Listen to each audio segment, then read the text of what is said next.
Assalamualaikum warahmatullahi wabarakatuh.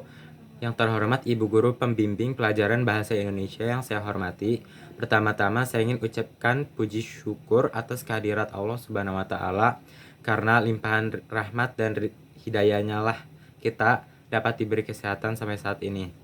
Tak lupa pula saya ucapkan salam kepada Nabi Muhammad SAW yang telah mengangkat kita dari alam kegelapan menuju alam yang terang benderang. Di era globalisasi sekarang ini, perkembangan ilmu pengetahuan sangatlah pesat.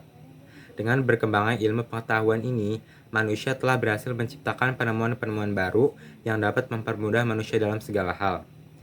Penemuan-penemuan tersebut salah satunya dalam bidang teknologi informasi dan komunikasi. Penemuan-penemuan dalam bidang teknologi informasi dan komunikasi dapat mempermudah manusia dalam berkomunikasi dan mencari informasi. Contohnya adalah handphone. Handphone merupakan alat komunikasi dan informasi yang lumrah digunakan di masyarakat. Handphone merupakan alat komunikasi yang hampir semua orang memilikinya. Namun, kemudahan dalam berkomunikasi dan mencari informasi justru dipersalahgunakan oleh sebagian besar orang, terutama remaja.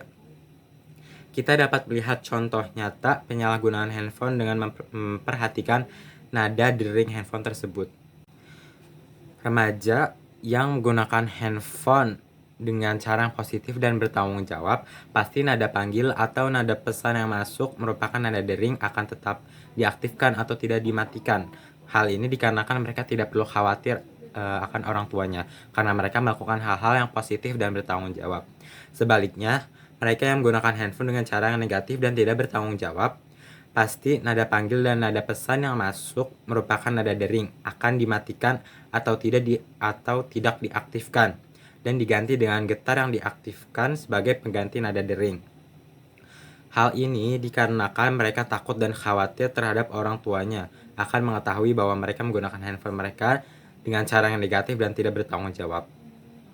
Mereka akan berusaha untuk menyembunyikan aktivitas mereka yang negatif dan tidak bertanggung jawab tersebut dari orang tuanya.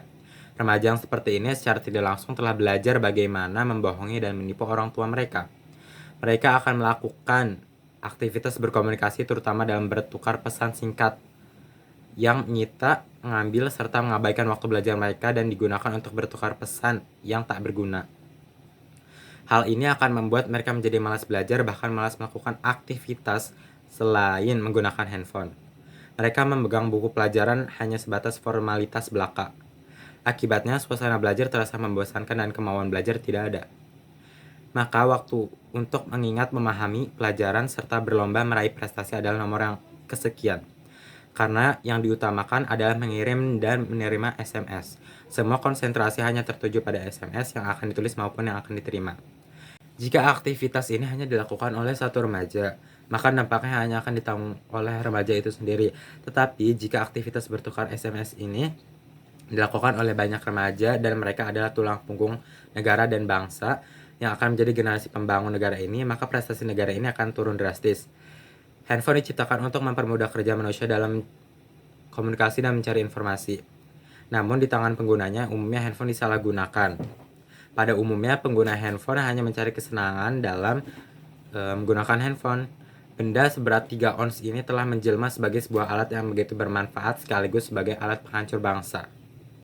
Dalam menggunakan handphone, hal yang paling penting untuk diperhatikan adalah waktu dan penggunaan sesuai fungsinya. Diperlukan pengaturan waktu yang tepat dalam pengaturan handphone, baik jam-jam tertentu penggunaannya maupun masa penggunaannya.